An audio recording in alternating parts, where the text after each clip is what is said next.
Good morning, everybody. Welcome into the NFL edition of The Closing Line here for November 11th. It's Sunday, 2018. I'm your host, The Big Man on Campus. It's a new day. It's new money. It's the NFL. Donnie, how you doing? Doing good, man. I love it. NFL fired up. We got a nice little, after a reprieve last week of no Eagles football, supporting the squad tonight. Got a big game on deck, which I like because it leaves me the entire afternoon just to focus on some other things, non-Eagles football, as if they're playing at 1 or 4 o'clock. So they get the night show tonight. We'll be able to cover that football game and more, but an extensive card to go over, Jeff. Heavy public favorites. Which side are you going to line up on today? Is it going to be that because a lot of these games, Jeff, look real easy, but we'll uncover some layers here to see if we can find some value on some of these football games today. Hope you're having a great weekend. We will get at it here today. Donnie, I'm willing in despair, but you know what? It's a new day, and it's time to make some money here. I want to first, before we get into the show, thank you to all of our military people out there. We do appreciate it. Hope you go and thank a veteran today. And Donnie, we thank them for all of our service, courageous and valiant service. Yeah, no, it's absolutely correct. It's the reason why we can be on the YouTube channels today and be doing all this good stuff. And, it allows us to watch football games and basketball games because a lot of people put their lives on the line, Jeff, over the years for us to come on here and talk sports and enjoy the freedoms that we do in the United States of America. So God bless America. Salute to service. Thank you, veterans. And what a great way to spend, Jeff, celebrating veterans than getting after some football today. Amen.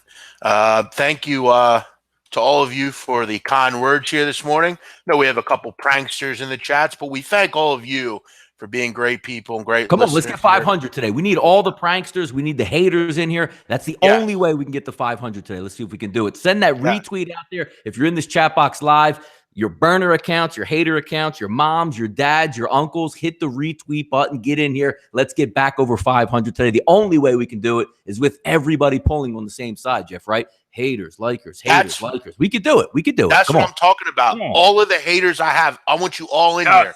I know you're in here anyway. The only way we can get paid is if you're in here. Let's go. Come on. Retweet this Chris shit. Dudley, all you guys. Thanks for checking us out today. That's another one. If Chris Dudley wasn't in here, we'd only have 225 people watching the show right now. So I love it. Come on. Let's go.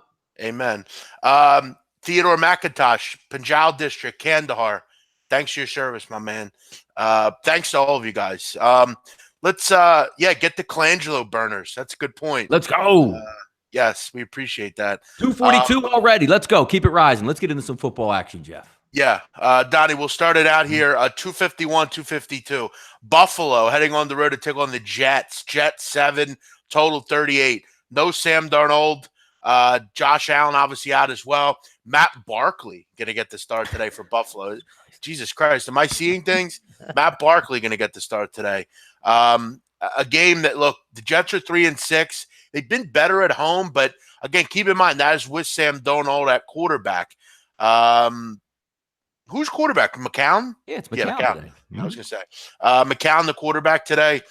Listen, this is a game where I just there's not much to look at here. I mean, the total's low for a reason, but Donnie, you have to ask yourself. I mean, do we see a ton of offense out of these two? Two very good defenses for the most part. I know Buffalo's gotten beat up a couple times this year, but I still think their defense is solid. The Jets, always pretty good at home. Is this going to be one of those games like we saw yesterday in East Carolina, Tulsa, where there's about Tulane, where there's about 60 punts? What do you think here? Yeah, I don't know about 60 punts. I mean, we'll see what comes to play, but it's just fascinating to see at any person who's playing anywhere at any time that the Jets, how anemic they are right now with their old man quarterback, are going to be laying 7 and 7.5 were on the board a lot across there this morning. Now, when you try to break the football game down, there's one thing that you can't like in the NFL, Jeff. Now, Josh McCown is an old quarterback, but he's a veteran. But he wasn't just taken off the street like Derek Anderson was a couple weeks for the Buffalo Bills. Like Matt Barkley has been done over the past week and a half. He's been there. He knows the system. He's going to be able to come in and play competent football, knows the offensive line, knows the signals. He knows the offense through and through. Now, when you try to get down to the crux of it, I don't know who the hell he's throwing to. Quincy Enunwa on one leg, all right, and that's it. And you're an old quarterback as is, going against a good defense. Flip it over to the Buffalo Bills. Matt Barkley's a horrible quarterback. Matt Barkley hasn't been on this team for more than a week and a half. So what type of system are they going to run? Hand the football off to 300-year-old running back Shady McCoy, who I think Rich Eisen, when you see him do his 40-yard sprints, is faster now than Shady McCoy. I don't know how they're moving it there. Look, I don't advocate for anything under 40 points in the NFL, or even damn near 45 points in the NFL, because it doesn't make any sense. There's turnovers, there's field goal kickers, there's not really bad wind conditions either. You're looking at under 10 miles an hour in mid-November up in the Meadowlands. This is one where I don't know how you're breaking this down out here as an NFL community, saying, boy, there's real value on the Jets. Why? Or if you're saying, boy, it's an NFL game, I'm just going to take 7. Had you seen the Buffalo Bills offense with guys who actually know the offense and now throw it to some guy? We're not even talking about Michael Vick coming in here. We're not talking about Teddy Bridgewater, somebody with some legs. We're talking about Matt Barkley, who struggles to throw a 15-yard out with enough arm strength. I don't know where the points are coming from, and I don't know why you would take either side here, and that's where I'll leave it on this one, Jeff. Last time the Buffalo Bills scored a touchdown, Donnie, October 14th. Again, and I believe it was October 14th. Yeah, it's been a while. The Buffalo Bills are a bad, one of the worst offensive teams we've seen in some time. I agree with you.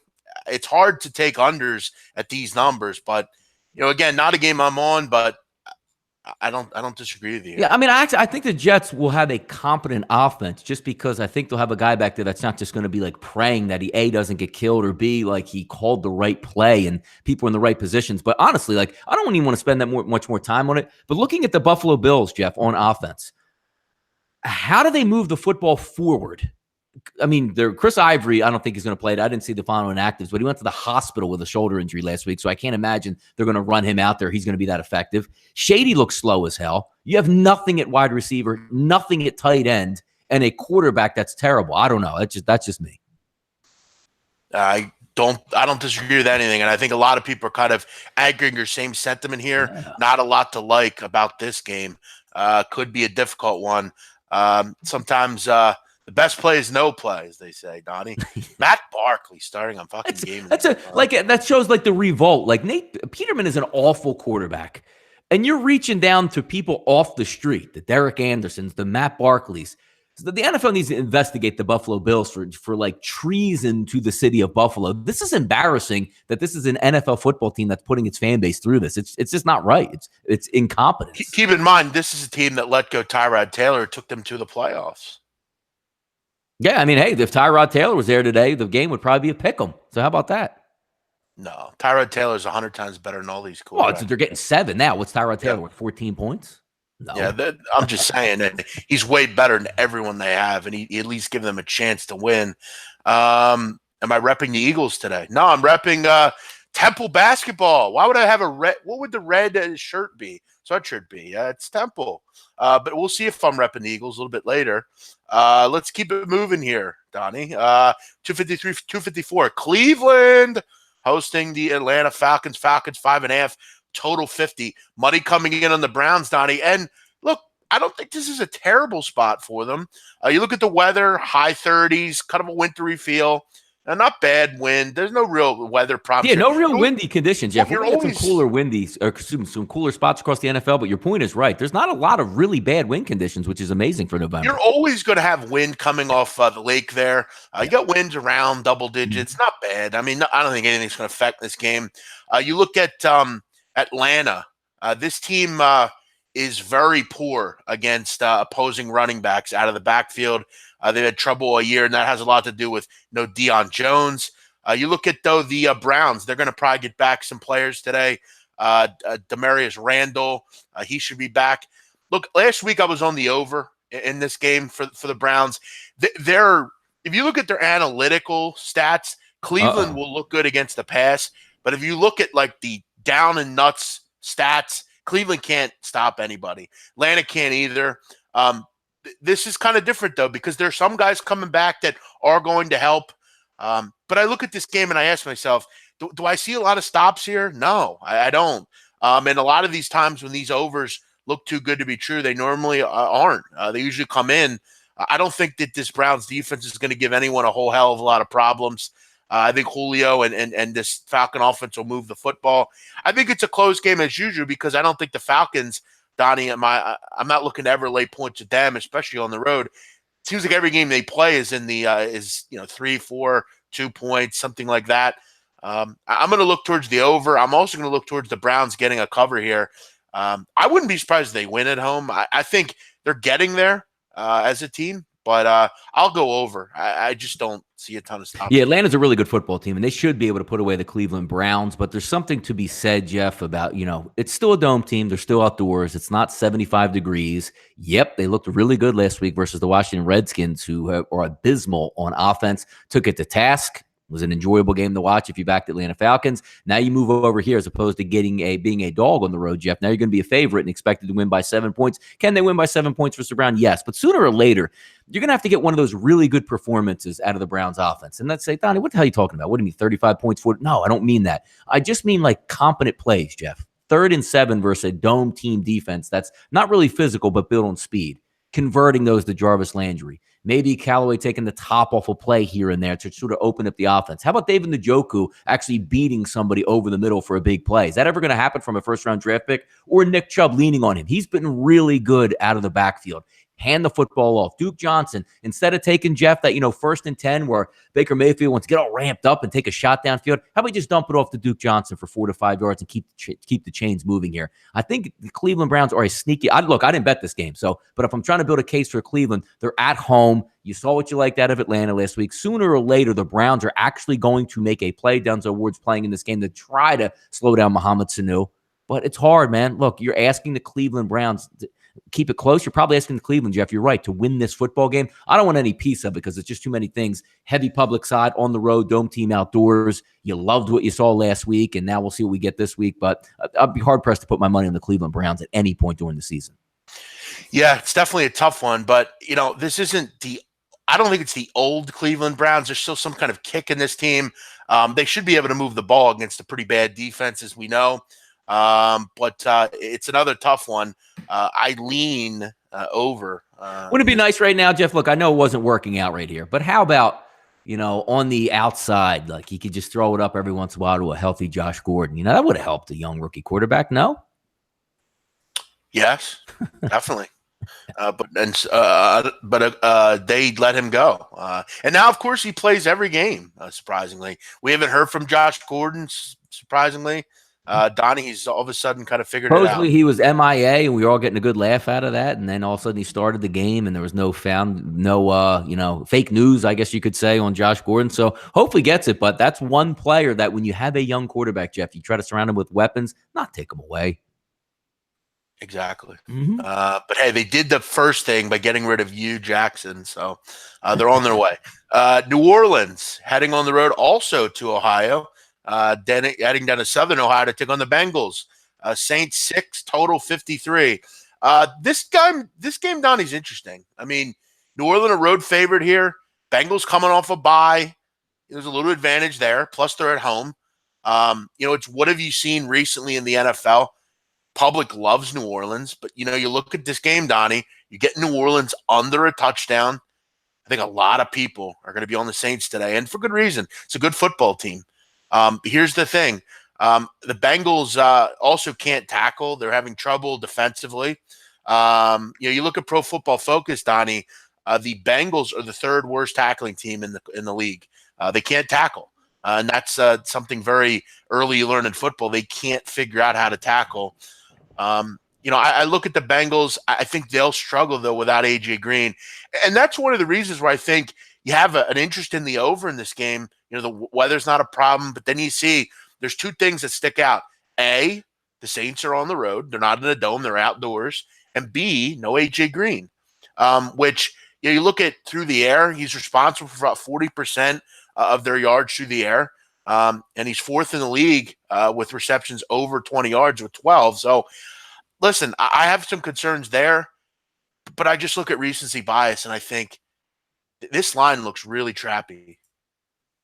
It's an awful spot. We talked about it all week, Jeff, from the New Orleans Saints. It really is. But there are some compounding factors which you turn around and say, well, it's not your old, grown up, I should say, not your old New Orleans Saints from the early 2000s when they just get Drew Brees, or through midway through the 2000s where they're just an aerial show and can't do much.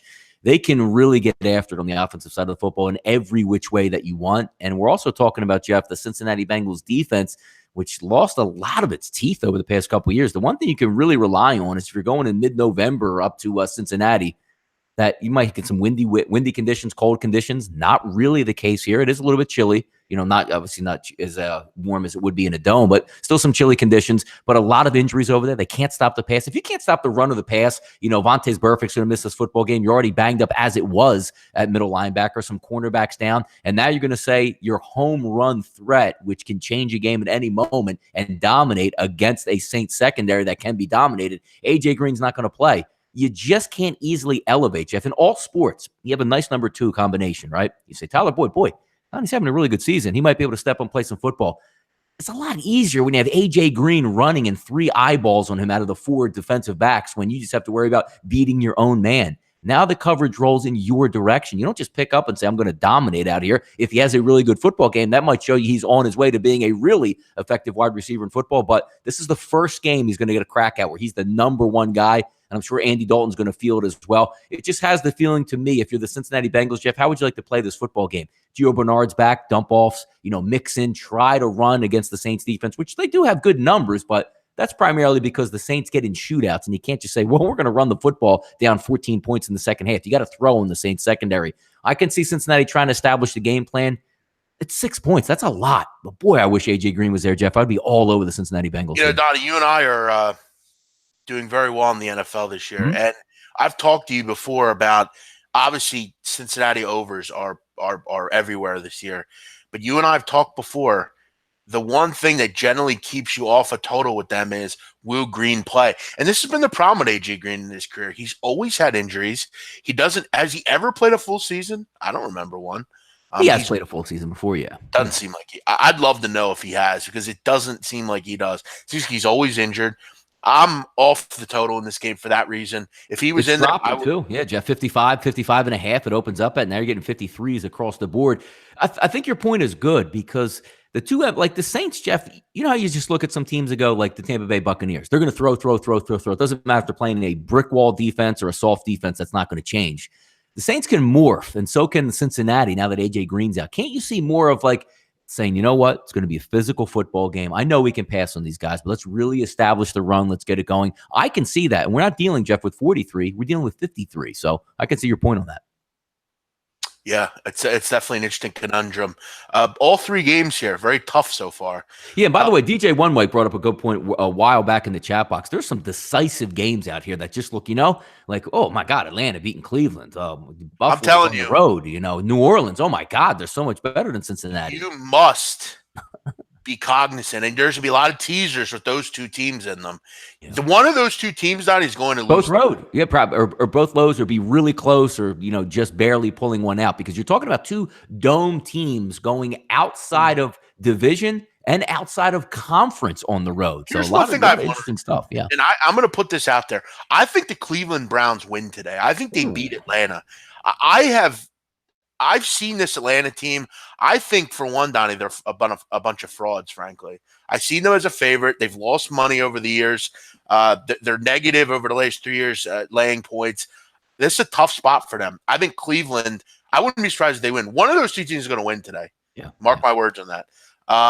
Let's keep it going, Donnie. Let's go down to Washington, Tampa Bay. Tampa Bay 3.5, total 50.5. This number's moving, Donnie, the right way.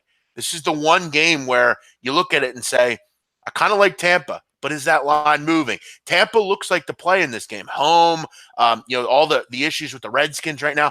But let me ask you something, Donnie. I look at this total at 50.5. We know what the writing on the wall is with the Bucs. I mean, they're giving up 29 points a game. They can't stop anybody.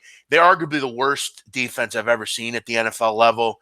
They have plenty of speed. Godwin, Jackson, Mike Evans, dynamic group there. They're going to score against Washington. And this Washington team all of a sudden can't stop anybody. I look at this game, and I think the only thing that concerns you is, can the Redskins move the ball? But they have to be able to move the ball against this team, don't they?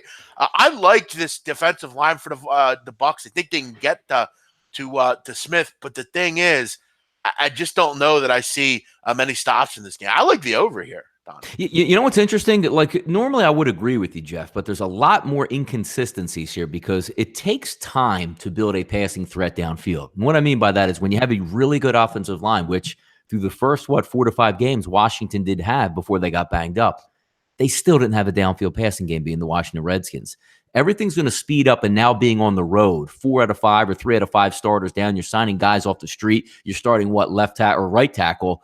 Moses, I believe, he's one play away from just being out of the game limping. Like, we see in Philadelphia with Jason Peters, who'll exit in like the first series. He's one play away from doing that also. Now you have Adrian Peterson, who couldn't get anything going last week once all these injuries started to mount. You have nothing at wide receiver because the way you beat the Buccaneers on defense, it's not just saying let's run the football and we're going to get really big with with Adrian Peterson and we're going to dump it off in the flat.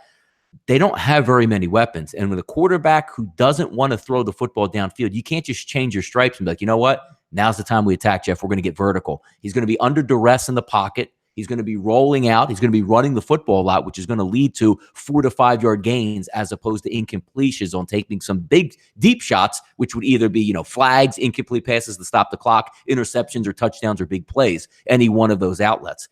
The 51, it looks really easy, but the way Washington plays football, Jeff, they're just so built on, 3-4 yard chunks. And they really think they're just going to run Adrian Peterson all day and have success. Tampa's going to throw it the other way. Here's what you want in this football game, which you saw last week, which I believe went over the total with Atlanta, Jeff. You want the Tampa Bay Buccaneers to get up double digits. And that forces Alex Smith to say, oh my God, I can't just throw 1 yard slant passes for the rest of this game. I have to push it. And he still struggled doing that last week. Jay Gruden has to see the writing on the wall here, though. But there's they don't have any weapons, though. They're all injured. They are all injured on that Washington front line and at wide receiver. And they have a 33-year-old running back who got like 20 yards last week. You can't just go on the road and say, I'm going to run Adrian Peterson 30 times and we're going to win this game. I don't think they could do it, especially with the offensive line. It's just it's a sieve right now. Yeah, I get it. I hear you. I kind of look at it and say, well, 7 overs this year for Tampa Bay. They seem to defy everything. No, you're right. But you have a really good point because what you're trying to say, and I agree with you, it doesn't matter who Tampa plays on defense. They could play the 85 Bears, and Fitzpatrick's going to go back and hang mid-20s on them and also throw 2 interceptions the other way. He's an unbelievable boom or bust quarterback.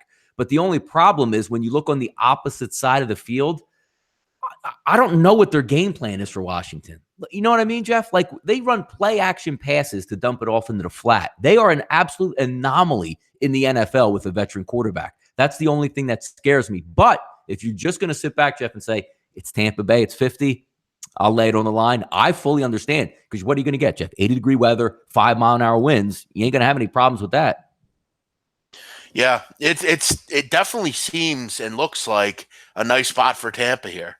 3.5 scared me off too. Like, I like Tampa. Don't get me wrong. If I had to play the game, I would be all about playing Tampa Bay. But that 3.5 late in the game, doesn't it scare you, Jeff? Like, it's a 10-point game and Washington has the ball at midfield with 4 minutes to go. Anybody moves the football against Tampa Bay at that point. I think it's telling though. It looks telling because it is. They're all 3. It opened at Pick'em. It opened at Pick'em and busted through 3. So that should tell you. If you were waiting for the Redskins to get to 3.5, that should be a little bit of bell in your head. Like, wait a second. This is the game where we say, you know what? Washington is what we thought they were.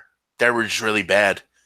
They go on the road. They lose by double digits to Tampa. Yeah, like McCoy is just pushing these backup linemen like all over the field, just throwing them around. Yep. No, I think the 3.5. I think the 3.5 is telling, man. Frankly, I do. I can agree. When you take a team off 3, that's pretty telling. Let's move on here to the next one. New England headed on the road to take on the Titans. This is another telling line, Donnie. New England 6.5 total, 46.5. This is another one, Donnie. I mean, but here's the thing with New England. They have defied money moves. They have defied really everything. If you bet against New England, you lose most of the time. And again, being sharp is getting in spots like this and saying, you know what, New England, this doesn't look right. This doesn't look right. New England should be a bigger favorite here probably. They should be a 7.5-point favorite, not 6.5. They're 15-5 on the road, Donnie, against the spread over the last 20. They're 6-3 to the number this year. They get the job done covering. But I tell you what, Tennessee looked shifty last week. They looked good. Defensively, they looked solid. Do we believe in this New England defense? Do you believe in them, Don? I mean, you look at the last 3 games. They played Chicago. They gave up 31 in that game. They played Buffalo. Everyone's going to look good against Buffalo defensively. They were decent against Green Bay, though. Rodgers got, I think he, other than the kind of some mistakes late in the game, they were in that game, Green Bay.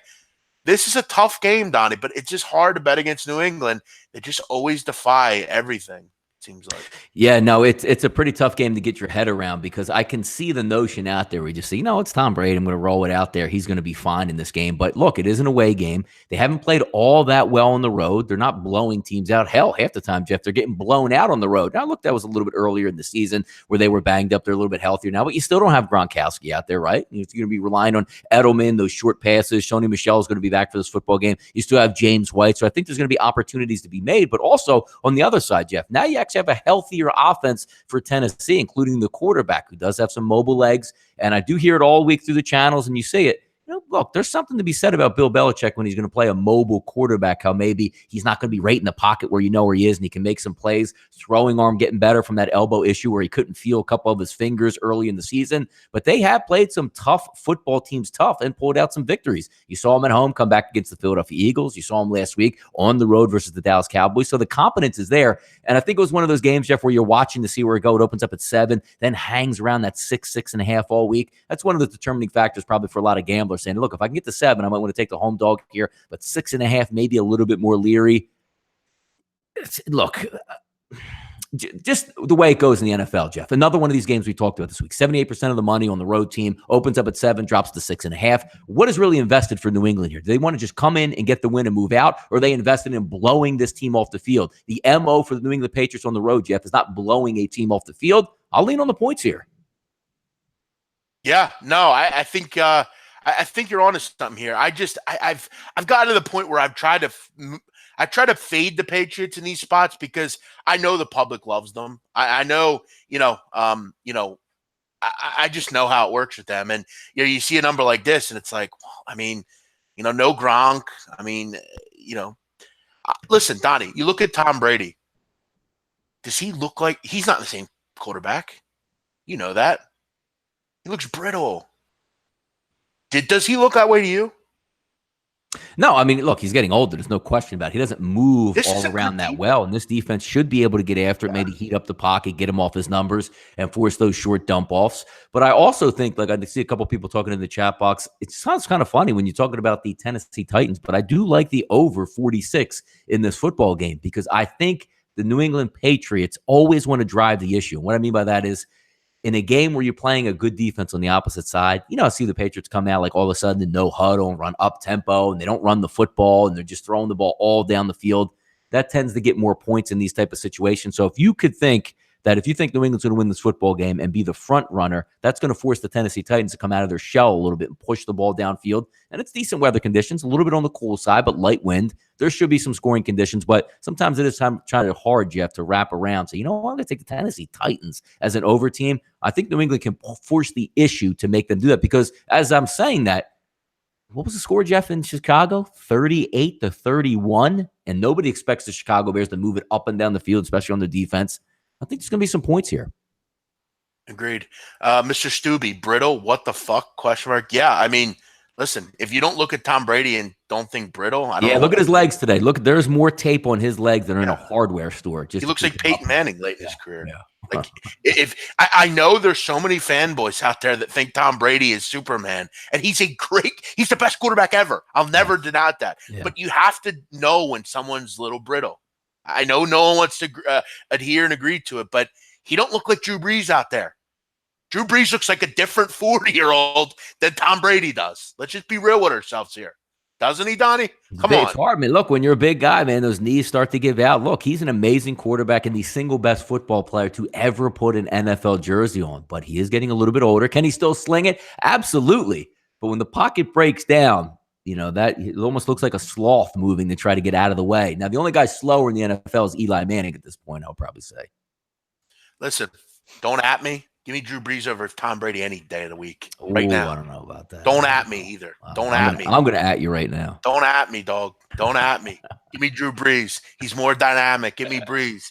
He's as good as anybody, and you know it. Fuck the haters. Drew Brees all day. But Brady is the best ever, but he ain't far behind. Yeah, I saw the thing coming up here, Jeff. He's 5 yards short of 1,000 yards rushing for his career because he keeps on going backwards, Jeff, when he has to take the knee at the end of the football game. So keep your eye on that today if you can get like 5 yards.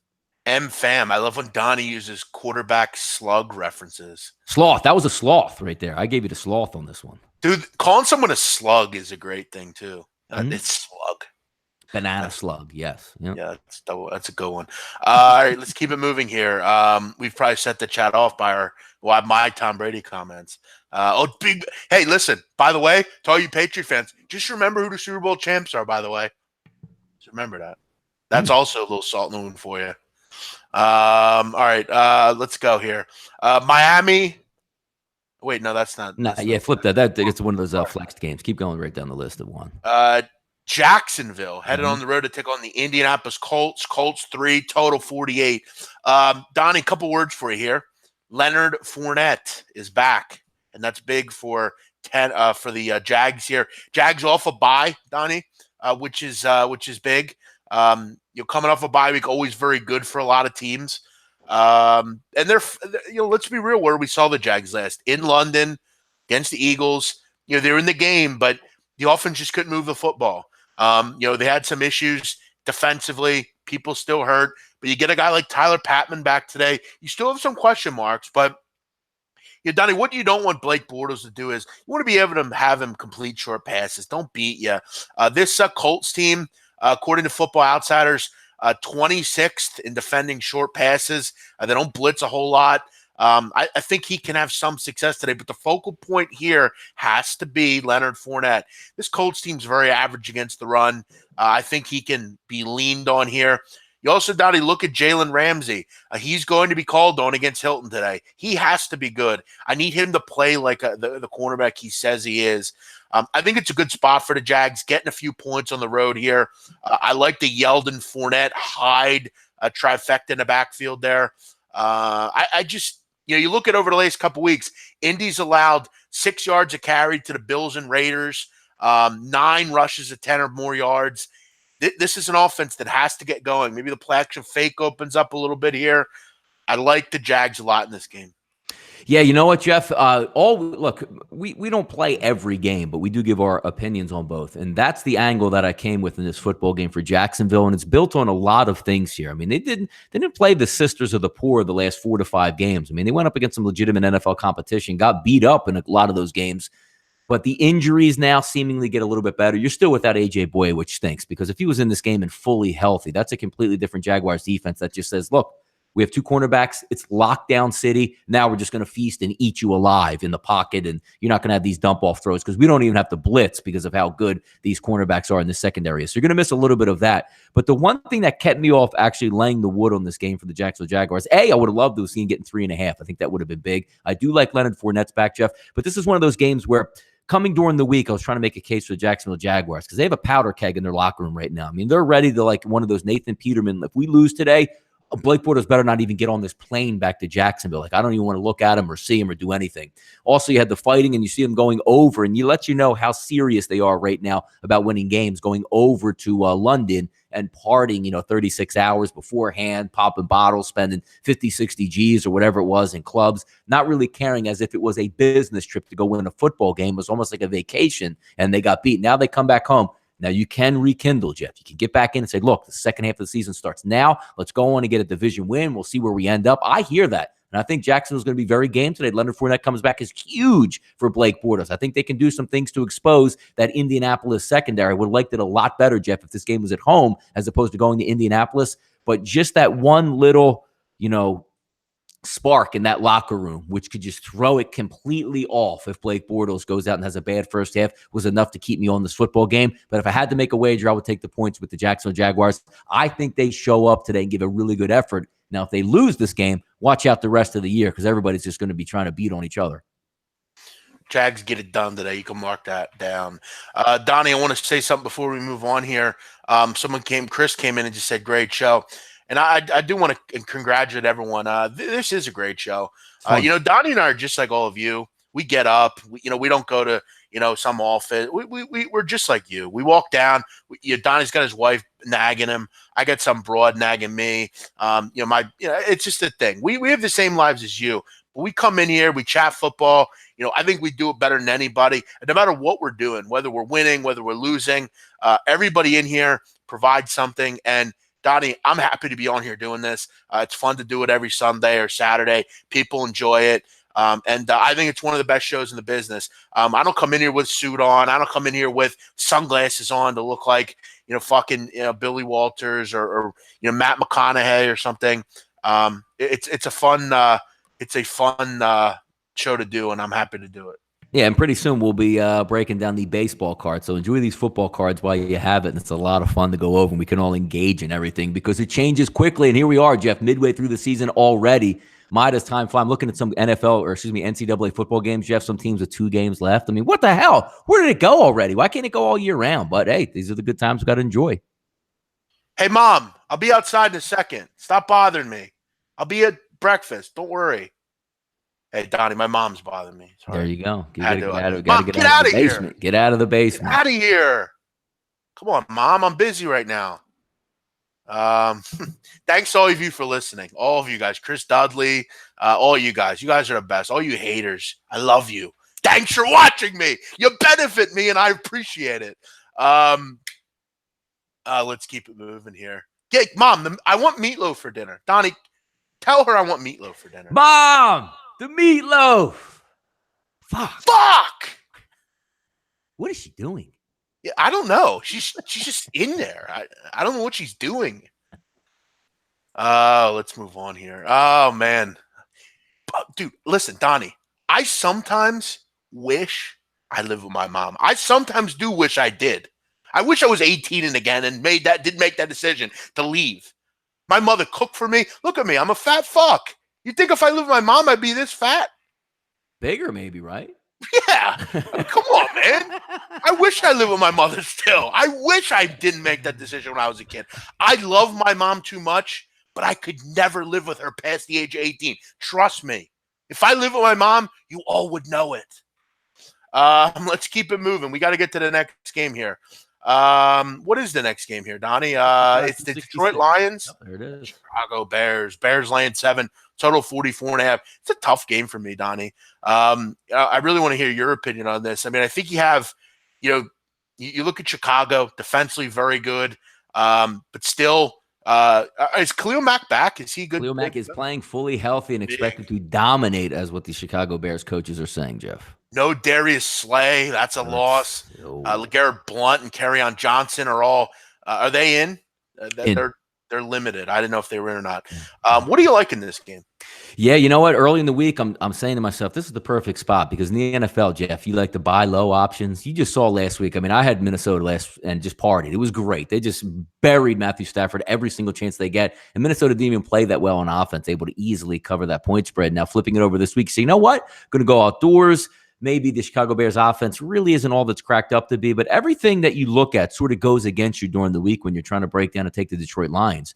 Some injuries to the offensive line. How are they going to get around Golden Tate, which after one game is that, exit valve out in case there was some pressure was no longer there, and they buried Stafford for 10 sacks. And now you say, all right, well, you're going to go on the road outside of the dome, and you're going to play Chicago's Bears defense. It's just got the, arguably was going to be the defensive MVP to start the season if he doesn't get injured. Khalil Mack now supposedly fully healthy and ready to go in this game. After a game, you just had 10 sacks put on you. So you say, you know what? Detroit Lions defense isn't that bad. Snacks Harrison holding it down in the middle. Darius Slay making play. Whoops. Darius Slay, your overall best playmaker in the secondary, is going to sit this out. And he said, well, the Chicago Bears aren't that good. And the Chicago Bears get Allen Robinson back today, another fortified weapon. Doesn't look good for them. Now, if you're taking the 7.5, if you got that by any chance, maybe that's worth the play and say, good old Stafford here might be able to come through the back door late in the game. But when you're betting games in the NFL, is that an overall strategy? I'm going to take the points and see if they can score late. That just means you think your team is going to get their ass kicked all game long, and you hope you have one drive with 4 minutes to go that's going to cover the back door. Some instances they play that way, but what's shown you, Jeff, after that front office waved the white flag and said, see you, Golden Tate, You got buried last week at a division opponent on the road. Now you're going to go back on the road outside to a team that's frothing at the mouth on defense, completely healthy on offense and defense outside of, a guard on offense. It doesn't look good for the show. It's either for me, Jeff, Bears or nothing in this football game, when early in the week, I wanted to find a way to take the Detroit Lions.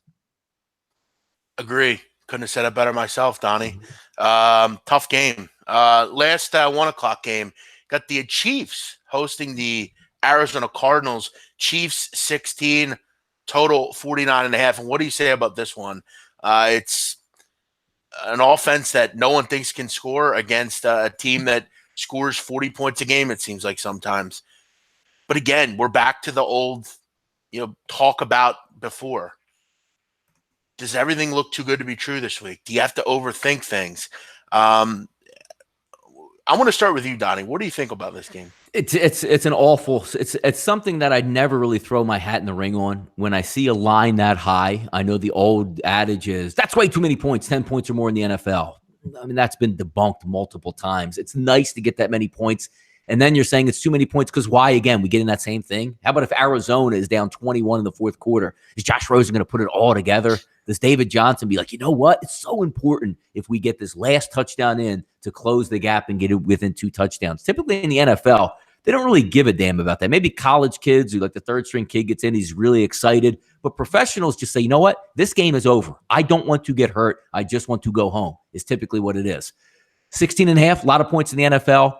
Sammy Watkins going to be out of this football game. But has anybody stopped the Kansas City Chiefs, Jeff? If you think the Kansas City Chiefs can get to 35, do you think that 21 points is doable for Arizona? And what has shown you? I mean, Arizona duels, with the Buffalo Bills as the most horrific, horrendous offenses that you can actually find out there. Now going on the road, it might get really ugly early, and we'll see who wants to pour it on late in the football game. But if I don't have an offense whatsoever, it's hard for me to say, you know what? Let me just go out there and cover against the Kansas City Chiefs. Because say what you want about their defense, you have to be able to expose it, Jeff, right? You have to be able to throw downfield, run the football, and keep them on their toes. And I don't think Arizona can do that. Now, Donnie, first game for Byron Leftwich. Cardinals get a win. I think this. Oh, you're right. Yeah, not for the offense though. You know what I mean? And who did they beat? Can you give me a answer on that? Who did they beat? Trying to remember. It was division foe. The Niners. Yeah, exactly. At home. Well, hey, a win's a win. Hey, they were moving. I know, yeah. Maybe people saying like, oh, they played really well against the 49ers. You know what hurts, Jeff, when your offense struggles? For the other offense to struggle with you as well, and you're at home and you can like get some feel-good vibes. You know what hurts your soul when you're down 14-0, 8.5 minutes into the ball game, and you're just got another 3 and out? That hurts the soul. So we'll see what they can actually come up with. And are there any sharp guys out there on the chat box that say, you know what? This is it, man. I'm going to take the 16.5. They're coming off the bye, No, listen, I mean, Cardinals probably win today. That's the weird thing about this all. No, I'm not going to say that, but I'm kidding. I'm not going to say that. Donnie, we got an interesting comment here I wanted to discuss. Sonny Vega, who is a friend of the show. We know him. We met him out in Vegas. He was a very kind guy. Chatting with him. I've chatted with him on the phone many times. Good guy. Saying where I come from, pay some respect and homage when you use my lines. I don't know if I used your line. Keep in mind, guys, the mom meatloaf comment was just having fun. I can take a video right now and walk into my house and you won't see my mom here. But I didn't know I used someone else's lines, Donnie. And I guess Sonny's having some fun with us. But if I use someone else's lines, which I don't like to, because Donnie, as you know, I created Football Friday. I've created Good Morning, all that stuff. That's all copyrighted by me. So if I use someone else's lines, sorry. Yep, you're gonna have to break bread. It's gonna be like having a meeting up with Johnny Sack and Carmine here to see if we can pass the good wishes along. Yes. So again, the meatloaf comment was just having fun. Donnie, quickly wanted to just point this out as we get into the 4 o'clock games. Want to urge all of you to take a look at UWager. We're going to have a poker tournament on Wednesday night there. $1,000 free roll, $100 bounty on 5 different SBR personalities, including myself. Now, what happens if we win? What happens if one of us win? Do we get it? Do we get the cake? Again, no. If we win the tournament, you win. Yes. But don't believe the bounty has anything to do with us. All you need is a UWager account. You have a 2-hour window before the tournament starts, 7 to 9, basically, where you can enter. It's a 9 p.m. tournament. So we look forward to seeing all of you there. We look forward to playing you. The tournament will be live streamed as well, so you can watch us. That'll be interesting as well. So, get a UWager account. Come play with us. And also, Donnie, I have UWager. It's a good book. They have all the good lines, and it's very easy to deposit. So make sure you check UWager out. But urge you this Wednesday coming up to jump in the poker tournament. You and I will both be in that, Donnie. Yep, and look for me to go out early, Jeff, with one of the listeners out there, so I can make a little bit of money on this and get out the door quick. So I'm open. I'm open for offers. Yeah. Hey, Jay Peach, thanks for listening, man. You're another one. We see you. Thank you for joining us today, and thank you for making this show what it is. We thank all of you for that. All of you people that hate me and Donnie, but you listen. Donnie, we have to give them an award or something, don't we? No, just stay in here. No, just stay in Yes, just stay in here. Make sure we know your retention is an hour because you guys are just in here. That's what you do. You love that your retention is terrific. I'm so happy to have you guys. I couldn't get on without you. And sometimes when they need a laugh, Donnie, they provide it. And I thank you. Thanks, Jay Peach. Thanks all you guys. All you guys. It's fun. Let's keep it moving. 4 o'clock. We'll start up at the top, a flexed game, which I guess people thought would be a good game, but hasn't really turned out that way. Miami headed on the road to take on Green Bay. Green Bay 10.5, total 48.5. Ryan Tannehill doubtful, so it's still Brock Osweiler. What do you like here, Donnie? Yeah, I think it's going to be one of those games. I called it all week when you're taking a look at the Dolphins. I think it's a bad spot for the Miami Dolphins. A little bit of infighting in their locker room. You're going from warm weather to cold weather. You have a decent record on the season, but is Brock Osweiler going to be able to go up to Lambeau Field and lead you to a victory? I don't think it's going to be the case. You saw their anemic offense last week. Now, they did play a pretty good defense, but having said that, when you go play Aaron Rodgers, you better get your offense ready or already ready and ready to be revved up. Kenyon Drake, Frank Gore. I know you're going to try to lean on those guys, and the Green Bay Packers don't have a great defense, but I just think this sometimes in the NFL, Jeff, and I think there's a couple of them on the card today, those get-right games. And what I mean by that is one team's going to come out and say, look, enough is enough. We're at home. Let's handle our business. Let's see if we can salvage the season and get on our way. Because I talked about on the Audible all week long saying, if this is a game that Green Bay struggles with, or it's 31-30, or you had to pull one out against Brock Osweiler and the Miami Dolphins, it's time to really reevaluate what Green Bay is. It's time to reevaluate if you can move on with Mike McCarthy, if you have to shut it down, or, you're not going to get rid of Aaron Rodgers, but maybe change up your entire offensive conceptually just to try to move on. But I think this is a really good spot, 35 degrees, not that many windy conditions out there. It's a 4 o'clock game, so that prime time affair. I think Lambeau will be ready to go in this game because can you have two more hellish games than the Green Bay Packers actually had to go on the road and play the Rams, then go on the road to Foxborough. I think they'll settle in after being a few weeks being away from home. I think they play a pretty good game. I think they can handle it and win by double digits here. Yeah, Dolphins, it's going to be cold there. Definitely nippy, mid-30s. Back-to-back losses for the Packers. You have to figure they're going to come in. We know Aaron Rodgers very good in this setting as far as at Lambeau. The thing about the Dolphins are they're scrappy. They're pretty good defense, good front. But I have to agree with you here. Some of these receivers are starting to look pretty good for the Packers. This Valdez-Scantling guy, Devontae Adams. Yeah, he's good. Yeah, sure. All those guys look pretty solid. Also, Donnie, some interesting things about the Dolphins here. Laramie Tunsil and James as well on the offensive line, both game-time decisions. That could be a concern in this game. So we'll see. Could be some offensive line issues for the Green Bay or the Miami Dolphins. Next one, Chargers headed on the road to take on the Oakland Raiders. Chargers 10, Raiders and the total here 50.5. Oakland, what do you say about Oakland? They pretty much quit on the season. They're trading away everyone. All their good players are seemingly gone. Is there anything to like about Oakland? No, but here's the thing. There's a lot to not like about teams in the NFL, and they still somehow come out and score points and cover. This Charger offense, I mean, again, it's always same old with the Chargers is how efficient they are and how they're good in the regular season. The big question is going to be for them this year. Can they put it all together and win when it matters? What do you like here, Donnie?